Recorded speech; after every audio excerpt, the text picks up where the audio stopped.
All right, it's finally here. This is the Fujifilm GFX100RF. We got a compact-sized medium format camera, 35mm f4 lens, which is basically a 28mm f2.8 equivalent. But in today's review video, we are going to be asking the question, who is this even for? If you're interested in an X100 series, would you be interested in this? Or are you still leaning towards a Leica Q? So to help me answer those questions, we're gonna be chatting with Matt as well. Let's get to that. When I look at this, I feel so at home because I have an X100V. So looking at that top, I'm just like, all right, this is for someone that has an X series. Yeah, it's familiar. Yeah, totally. And I think because we're gonna make a jump in resolution, this feels like the person that wants to stay within the Fujifilm world, but doesn't want to go kind of like too high into the GFX world. They want that Leica Q, but they want Fuji, so they go to this. Right now, we don't have the official price because it's 3 months before the release of this video that we're actually shooting this. It's December right now. Around March, this camera should be coming out, and usually they actually pick the pricing for the camera a few weeks ahead of the release of it. So I've been told that we're gonna be in the range between $5,000 to $7,000. From my perspective, this is the type of camera that if you do have this type of money, you are diving into the fact that you want to be able to have the highest resolution when you're traveling and or on location somewhere. But I don't think this is going to be primarily like a camera that people use for production or building a business. I think it's a great BTS stills, it's a great street photography camera, it's a great camera to take with you to make great art. And I think that's really where they've nailed the market for this, is that when you think about medium format, it's actually a very accessible camera, but it's not for everybody, especially at that price. Totally, and I will agree with you, but I think you're also gonna have people not even shooting raw with this. It is all about the simulations, but it's also now with the crop factors. Yeah. It's about the digital zoom. It's about remarking on maybe shooting black and white, locking that in camera, as well as at an aspect ratio that you wish you had with like a 645, yeah, but you got this instead. Yeah, you get a lot more cameras almost. You get like totally 5 or 6 cameras in one, and I think that's what makes this product very versatile. But we're currently driving right now to a couple locations around Toronto. I think people are gonna wanna see some test photos out of this camera. So why don't we go to our first spot, which is actually just right up here. What I find most interesting about this is that you've got your designated like aspect ratio right here, but when you set it to C, you can then start using this kind of like index finger to really shape exactly what you want to look at. And I'm a sucker for this. I honestly think this is gonna be a camera I'm using only in like JPEG. I'm only gonna be looking at maybe shooting, especially this, probably square ratio and black and white. I love being able to shoot and try to find symmetry when I'm shooting like square ratio. And I mean, this place is fascinating too, because if I'm already trying to do black and white, I feel like I'm just gonna try to get textures in these lines in the actual like window, as well as all these, which I don't know if it's an organ or something. This is what I'm excited about using this camera for.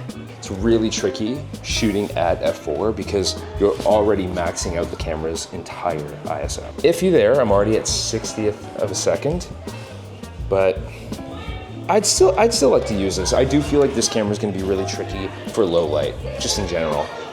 So street photographers that like, kind of like bokeh, they like being able to shoot late at night. I don't know if this is it.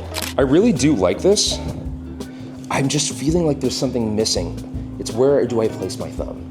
And the way that they have the back, I don't know who, whether it's Fujifilm or another third party, I don't know who's gonna be able to design something for a thumb grip. I don't know where to put my thumb. Okay, let's dive in a little bit more into the hardware. This camera actually comes with accessories when you purchase the camera. One of those accessories actually being the camera strap here. Very premium. It seems like a high quality one, similar to like the ones that you would see on a Leica. I would say that one of the parts that I thought was interesting on the accessories side is that it does come with the lens hood. So it has these like little like grip arms that when you put it on, clips in. But you need to screw on this piece here, because when this gets loose, you might actually end up thinking that it's like the focus wheel, or it's something that's gonna change your like film emulation. You know, while you use it more, and this does come loose while you're traveling with it or using it, you just end up kind of feeling like that's something that's gonna have more of a purpose other than just holding your lens hood on. Other than that, my initial impressions when I got the camera, first off, it's just a stunning looking camera, especially in this black finish. I think it looks really nice. It does feel more premium than my experience with the X100VI. The zoom functionality of this camera is obviously amazing. It's the one thing where that if you're standing in a room like this and there's a barrier and you can't get closer with the fixed lens, the fact that I can go in and actually just zoom in on this shot, get the shot that I want rather than having to have gone in, is a really huge benefit. You're basically getting like 4 lenses, and then with all of the aspect ratios, you're getting like an additional like 6 or 7 cameras, whatever ends up happening in the final firmware.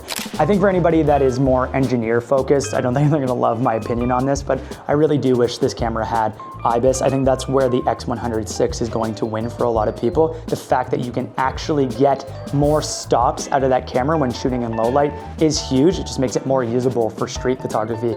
But I shoot a lot of video, and I just don't look at this camera like a video camera because it doesn't have IBIS in it. I kind of understand why they don't, is because it has 102 megapixels. So the fact that you can zoom in means that you are getting more of those lens options, even though you're not getting the compression that you would get out of like a telephoto or a portrait. So the reality is that this is kind of giving you a lot of options on the go, but I wish that it had IBIS. It's something for me, I just wish it had. I'll take a photo at each zoom and we'll just show each one so you have a sense of how far this can crop in. That gives you a really good look at the power of 102 megapixels.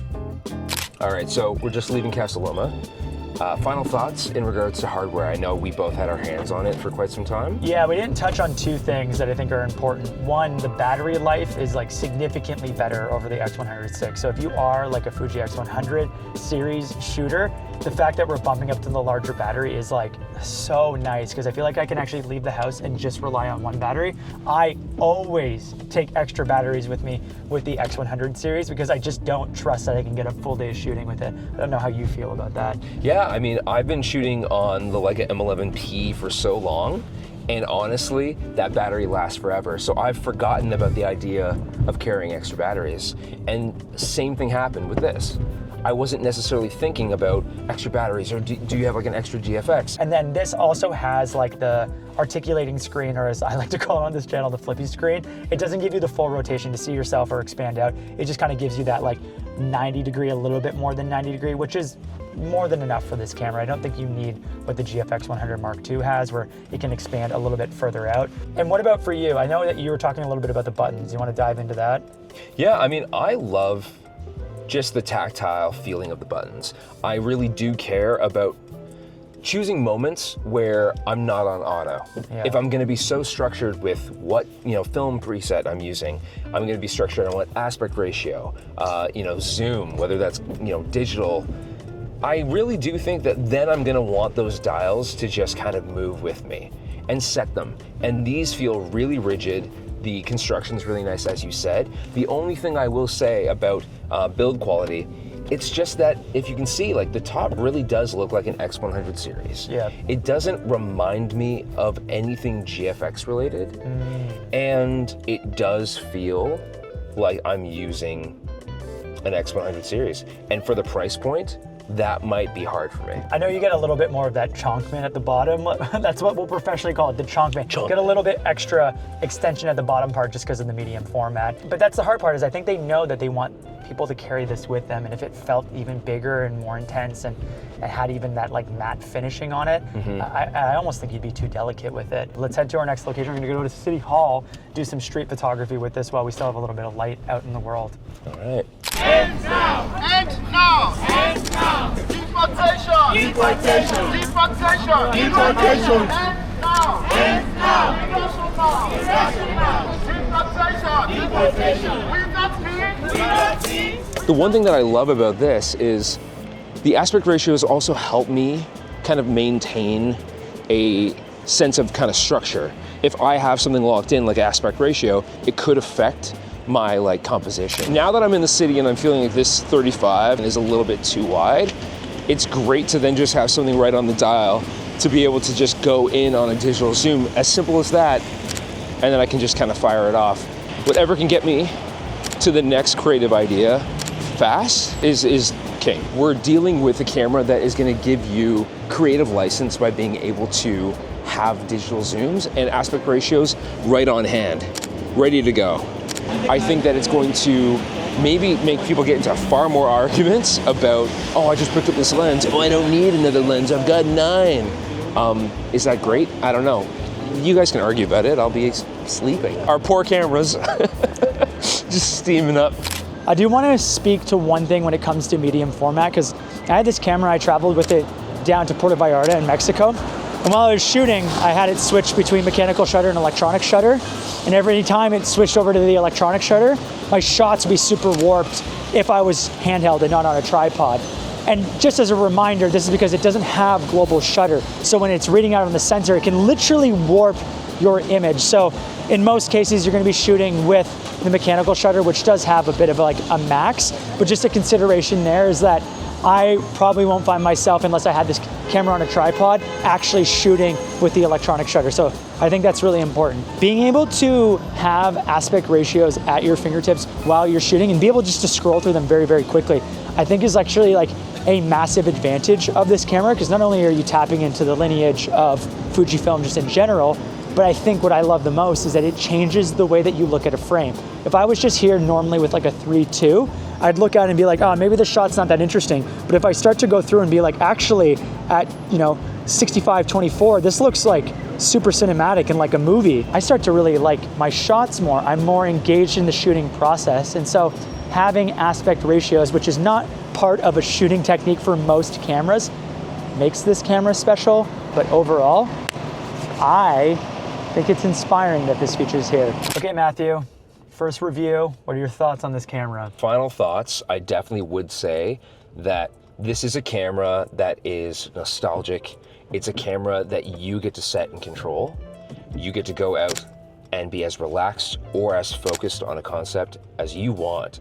And I think that if I was to be shooting medium format, if I would be shooting something at this kind of compact physical form and shape, this is a camera I would reach for, but I would need to dial it in, and I would need to make sure that this whole thing is not on auto. Here's kind of like my opinion. I think there's a lot of people that are kind of getting into film these days that just don't really have the appetite for the full process of film. Fuji is kind of the gateway into having that nostalgic film-like look that's baked into the camera. And for me, when I picked up the X100, because of all the hype around it, I got excited about shooting photos that were for me and that made me feel like an artist.